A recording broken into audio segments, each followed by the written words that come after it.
people say that, if David hadn't died, it would have changed everything, the tragedy, forget about the family tragedies, but World Class as a business would have survived. Things would have been done differently.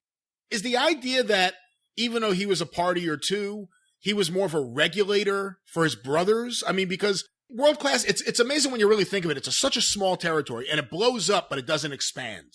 It stays where it is. It's just the amount of fans and the young fans goes through the roof. How could you maintain that, especially if you have these guys who just can't just wait to party? They come to the arena, they're messed up. What would David have done differently to prevent any of these things? Well, I don't know that David would have probably gotten at some point, if he had not somehow hit a stumbling block before that, would have gotten a run at the NWA title or with the NWA title, because Fritz was respected and David was the consensus best worker of the bunch. He's the only one I never met, but he was the one who was going to get all the opportunities. But if he got the NWA title and was on the road, he wouldn't have been. I think the same thing would have happened to World Class as a specific company. They blew up and got so big, but they never expanded because it was still a family business with the guys that always ran it and the way it was always done.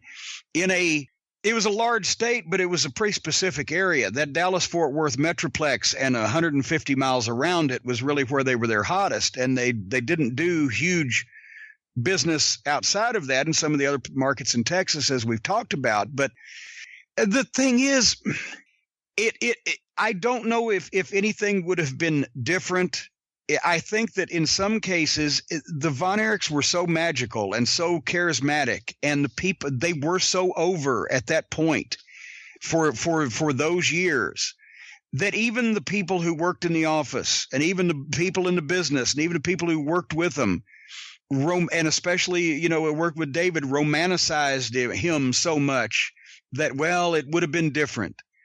And I don't know.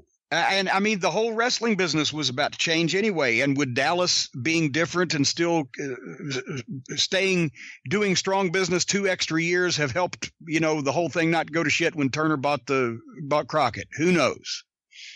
But if they were still as strong in 88 as they had been in 84, it would have definitely been a third viable option. But they weren't. They weren't even as strong as Watts was in 87 by 87. And his third option didn't take off. So it was narrowing down, but I don't know if it would have made a lot of difference. But they didn't have the debt. Watts was losing $50,000 a week. Like Fritz, because they didn't build up anything, when things started shrinking down. They would have, somebody would have had to build something, or they could have. If all the things hadn't happened with the Von Erichs, Vince would have had to have worked with them or bought Dallas from them or involved them in some way, or he might as well just stay the fuck out of Dallas. But otherwise than that, there wasn't any place that he couldn't get after Watts went under and Crockett was the only one left. He could get, and he couldn't get Memphis without Lawler, but then he got Lawler. And so, really, if nothing had changed, then there'd have been one major city in the country that was wrestling crazy mad for the Von Erichs, and Vince would have ended up running everything else.